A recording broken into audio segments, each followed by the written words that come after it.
Paulo, hoje você atua como médico veterinário especializado em cirurgias ortopédicas, traumas e cura do movimento de pets. Inclusive foi o cirurgião que operou o meu gatinho quando ele caiu do 5º andar, né? Fraturou a pelve, foi o Paulo que cuidou dele. A maioria das pessoas sabe que um profissional como você existe, Paulo, no sentido de ser tão especializado. E o que te diferencia de um veterinário normal? Essa jornada, né, para se tornar um ortopedista, ela começa muito cedo. Então a gente escolhe o caminho da cirurgia. Já fazem 8 anos que eu atuo somente como ortopedista. A jornada como cirurgião ortopedista, ela começa desde a graduação. A gente decide trabalhar como cirurgião, né? É um caminho comum, né? Trabalhar com pet, trabalhar em cirurgia.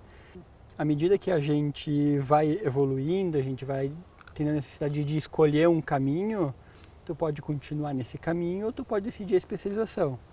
Eu decidi pela especialização logo muito cedo, vendo o trabalho de um professor, e há 8 anos eu atuo só nesse caminho, né, que é o da ortopedia e neurologia veterinária. O que me diferencia principalmente de um clínico é a minha gama de tratamentos para as doenças ortopédicas. Cada doença tem um tratamento específico e eu sei que para cada doença, cada centímetro, cada procura, eu sei o que fazer exatamente com cada uma delas. Então, às vezes é mais importante fazer uma palpação do que um exame. O teu conhecimento é muito específico, muito minucioso, então. Isso. Tá falando de para cada situação tem que ter um tipo de discernimento e tu tem esse conhecimento. Então a gente vai fazendo cursos, vai fazendo atualizações e vai adquirindo experiência, né? A experiência é importante, assim como zelar pelo paciente, né? A gente tem que estar íntimo do paciente. É comum a gente receber a imagem, né, das radiografias e perguntar o que a gente faz. Mas isso não dá o tratamento do paciente. O tratamento do paciente tem que ser com o paciente, com a imagem e o paciente. E tem que ver o paciente, apalpar o paciente, tem que estar junto do paciente. Teu próprio gato é um exemplo disso, né? Que ele tinha muito mais coisa do que simplesmente a fratura de pelve, o problema ortopédico que a gente tinha que intervir e precisava de um tratamento especial. Tu falou do trabalho desse professor que te inspirou. Isso. O que tinha de especial nesse trabalho? Na época existia que a gente chama da Escola Alemã de Ortopedia, que é uma escola muito antiga, e ela tem um tratamento muito mais externo, que usa os fixadores externos, que a gente bota implantes fora do animal para engessar dentro. Esse professor ele mostrou muito mais de física e mostrou muito mais intimidade dos implantes, a gente botar tudo muito mais para dentro, muito mais próximo, sem fazer ferida, sem expor o membro, cada vez menos, né? E hoje é a linha de pensamento que eu tenho.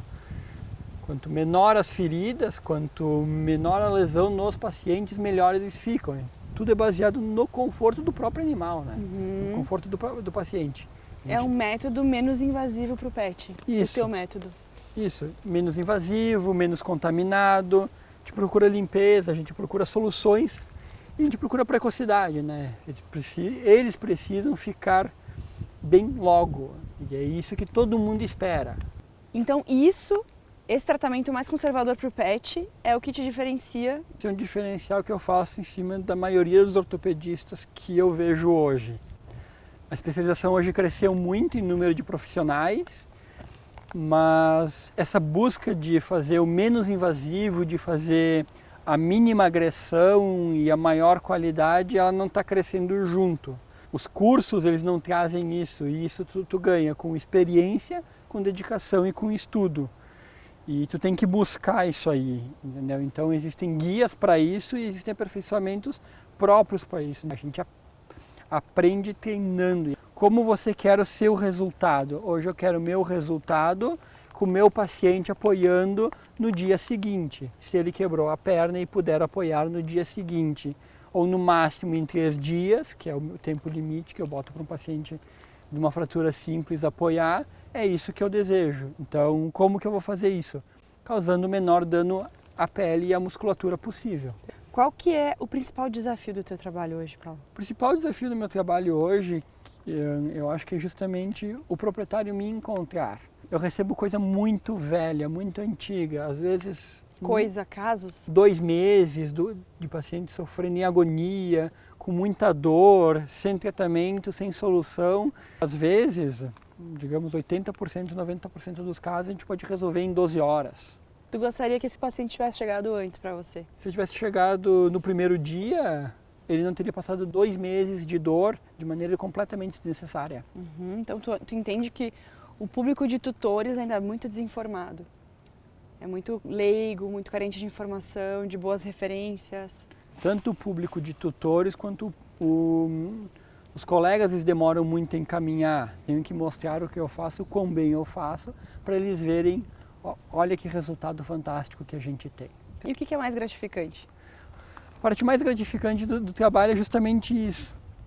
Quando a gente vê o paciente que estava com dor, sem dor nenhuma, um semblante alegre, eles ficam faceiros, mudam o rosto. Quando o tutor vem te agradecer, às vezes, de um paciente que estava com dor há dias e agora ele já está abanando o rabo, faceiro, caminhando, às vezes 1, 2 dias depois, às vezes no dia seguinte, ele acordou na manhã seguinte já bem e ele estava com dor às vezes há semanas. Vai ser muito gratificante, vale mais do que qualquer recompensa financeira, com certeza. E os tutores te mandam fotos, vídeos, né? Acaba Sempre. criando um laço de afeição com o Dr. Paulo, né? Porque Sempre. Toda vez que a gente vê o pet bem, a gente lembra do Dr. Paulo, que foi ele que fez o pet voltar a pular, voltar a brincar, né? Deve ser muito legal receber esses vídeos dessas fotos. Eu recebo bastante. Eu lembro de uma série de casos e a gente fica lembrando disso para sempre, né? Porque quanto mais desafiador o caso e quanto melhor o resultado desses casos desafiadores, mais contente a gente fica. Qual é o caminho que um veterinário tem que percorrer para se transformar num ótimo cirurgião ortopedista pet? Primeira parte, com certeza, é o estudo. É um caminho de estudo muito, muito árduo, não dá para parar nunca. Segunda coisa é muito zelo com o paciente, a gente tem que se preocupar com ele é muito importante para a gente, então a gente tem que cuidar dele, tem que estar disposto a receber mensagem do proprietário na hora que for e tem que estar disposto a uma parte muito difícil que é corrigir teu erro. Às vezes tu erra porque tu é um ser humano e quando isso acontece, tu tem que estar disposto a corrigir teu erro. Por mais difícil que seja. Tem que ter humildade para estar priorizando a saúde do pet em detrimento do próprio orgulho, de reconhecer que daqui a pouco tem que fazer uma correção, algo mais. Exatamente. Biologia é imprevisível, muita coisa pode acontecer. E por mais que tu tenha feito certo, pode dar errado. Então, vamos intervir de novo, vamos ver o que a gente pode fazer para ficar melhor. E como é que eu poderia melhorar para isso não acontecer de novo? Aprender. Numa jornada de mais ou menos 20 anos, provavelmente tu vai ter 5% dos casos de complicação. Tu comentou um pouquinho no início da entrevista que o mercado está se inflando de profissionais, né, com a tua especialidade, porém poucos com a tua busca de serem excelentes, pensando em serem menos invasivos, né? Como é que tu avalia a situação do mercado dos profissionais que cuidam dos pets no Brasil? O Brasil hoje tem o maior número de faculdades de medicina veterinária do mundo. Com esse número de faculdades, as pessoas saem pouco preparadas, porque não tem bons professores. Existem agora um número imenso de pós-graduações. Então, as pós-graduações, há um tempo atrás, eram muito boas, hoje viraram um número imenso. Eu fiz uma pós-graduação, a primeira pós-graduação de 22 semanas, são já 5 ao todo, e agora as pós-graduações duram 6 meses. E o resultado disso no mercado? O resultado disso no mercado é qualidade de serviço. Sim. Né? Só corrigindo, minha pós-graduação não foi de 22 semanas, foi de 22 meses. A primeira. 22 meses, uau. Bem mais tempo, né? Além de ser um cirurgião ortopedista pet, você também é um gestor de equipe, né? Sim. Você tem um time ali que trabalha contigo na mesa de cirurgia. Qual que é a importância desses membros dessa equipe e como que você faz para selecionar bem essas pessoas? Quais são os critérios que você busca em alguém para trabalhar contigo? A equipe é a parte fundamental. Não tem como tu ser um cirurgião ortopedista sem ter um anestesista. Ele é a parte fundamental da tua equipe, é ele que dá toda a segurança da tua cirurgia. Cirurgia ortopédica não é uma cirurgia que ela produz risco para o paciente. A cirurgia em si não tem risco. Mas a anestesia ela tem os riscos dela, como ela tem na medicina humana, ela tem na medicina veterinária. E o anestesista, ele é a nossa principal defesa, ele é o nosso principal guardião nessa situação. Uhum. E o meu anestesista, ele trabalha comigo há 3 anos, e a gente já tem muita intimidade, e basta um olhar para a gente saber que tudo mudou, eu tenho que acelerar o meu procedimento, está na hora de deixa estável do jeito que está, esquece o alinhamento perfeito, deixa estável, o paciente tem que acordar e é agora, tu tem 5 minutos para terminar, porque agora a gente vai desligar o anestésico e termina por aqui, que tem que ficar assim, o paciente tem que acordar bem, porque a vida dele é mais importante do que o membro. Uhum. Isso quer dizer metade do tempo anestésico, o que quer dizer metade do risco anestésico. Mas cabe a ti saber escolher bem essa pessoa, né? Essa pessoa, ela precisa de treinamento. Então, com muito treinamento, que à medida que a gente treina essa pessoa, ela vai conseguir ser útil. Tu escolhe bem, tu procura pessoas que têm os teus princípios e valores para trabalhar contigo. Eu escolho pessoas que tenham, a primeira questão é a característica do estudo. Se tu não tiver vontade de estudar, tu não consegue ser um bom profissional. Uhum. Não tem a vontade de dar o melhor de ti pelo paciente, quando ele precisa, às vezes é madrugada e a gente tem que ficar com o paciente, tu não tem essa vontade de estar lá pelo teu paciente, também não pode estar na minha equipe, porque Perfeito. A gente vai ter momentos que a gente vai precisar. Paulo, muitas pessoas às vezes podem pensar que o custo, o investimento para operar um pet, para restabelecer a saúde ou até o conforto desse pet é alto. Por que a gente vale a pena investir nisso? O pet, ele convive com a gente o tempo todo, né? A gente convive com ele como um companheiro da família. Ele faz parte da nossa família, ele faz parte do nosso convívio. Quando eles estão em sofrimento, a gente fica em sofrimento também, a gente fica desconfortável. A nossa família, ela fica instável. E alguém tiver da tua casa doente, qualquer pessoa, se for um filho, uma filha ou um pet, você vai dizer, eu tenho um problema e você precisa resolver, né? Então, no momento que você resolve esse problema, você sempre fica melhor. O objetivo é conseguir tranquilidade o mais rápido possível, né? Uhum. Então, quanto mais você protela, pior fica. Então, os tratamentos, eles devem ser incisivos e assertivos. A especialidade vem para isso, para a gente escolher um tratamento e esse tratamento resolver o seu problema. Uhum. É importante não demorar muito, então, se o pet, a recomendação é uma cirurgia, uma operação, é fazer logo.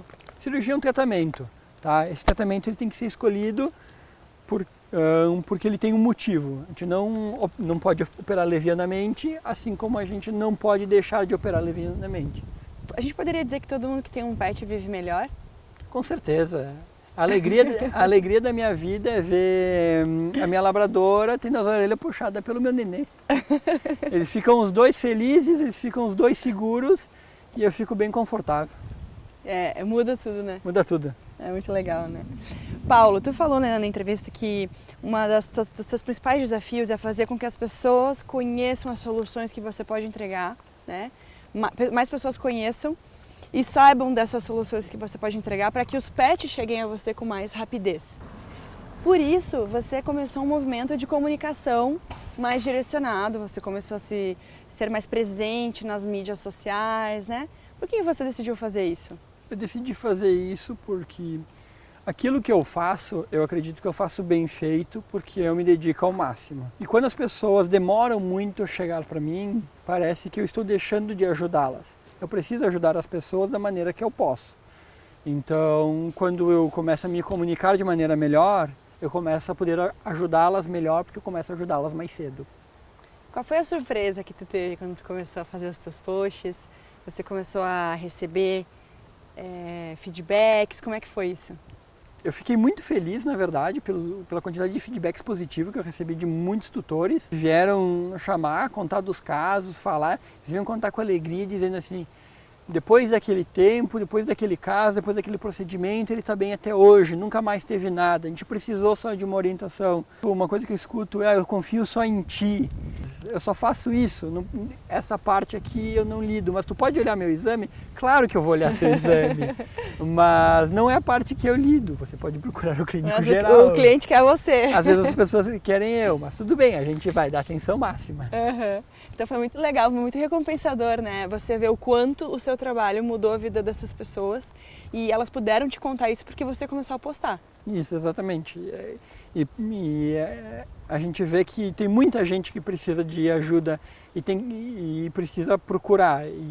E o movimento social, ele está aí para expor. Ele pode expor muitas coisas boas da gente. Exato. E a gente tem que saber acertar essa exposição.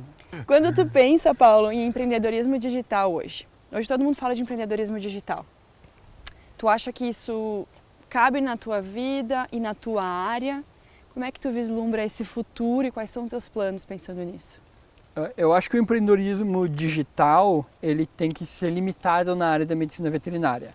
A gente não pode falar que eu vou fazer um empreendedorismo digital para atendimento online com o pet. Eu acho que quando a gente vai fazer o atendimento digital do paciente, a gente perde a intimidade. Mas quando a gente quer passar um treinamento, tá? Que a gente quer ensinar uma técnica, tá? E essa técnica não demanda, tá? Que a gente tenha o contato com o paciente, mas sim somente o conhecimento, o empreendedorismo digital, ele é excelente. Pode colaborar. A gente pode colaborar, então a gente vai fazer em escala. Por exemplo, eu consumo conteúdo digital direto sobre emergência. Tá? Eu não preciso de um treinamento para avaliar a dose de uma enzima. Perfeito. Eu preciso do conhecimento. Perfeito.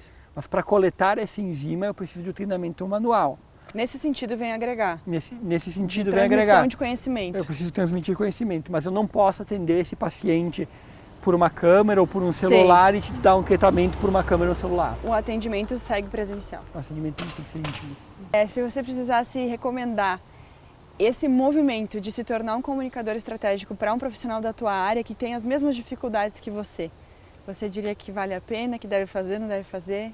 Eu acho que se tu está disposto a encarar um desafio, se tu tem sangue no olho, se tu está disposto a escolher os momentos e dizer assim, agora eu vou fazer isso, e é esse desafio e eu não vou desistir no meio, vale a pena. Se tu quer produzir mais, se tu quer fazer uma coisa fantástica, se tu quer abrir a mente de alguém, do teu cliente, aí sim, esse movimento ele é demais e ele muda, só que ele é trabalhoso. Tem que estar disposto a passar pelo trabalho. E como é que tu te sente hoje depois de ter passado pelo trabalho? Eu me sinto realizado. Na verdade, depois de todo esse momento, de todos esses desafios, a gente tem muito ainda a percorrer. E foi um caminho, foi um início do caminho. E tem muita coisa para estudar ainda, não acho que está perfeito, acho que está bom. E então a gente vai continuar estudando e vai continuar aperfeiçoando, tem muitas pautas ainda para melhorar. Eu só começando, até porque ele é muito perfeccionista. Te dá os parabéns, tá? Que esse momento seja o início de muitos projetos maravilhosos que tu vai iluminar o mundo aí e a tua área com o teu conhecimento. Tá bem? Sucesso! Obrigado!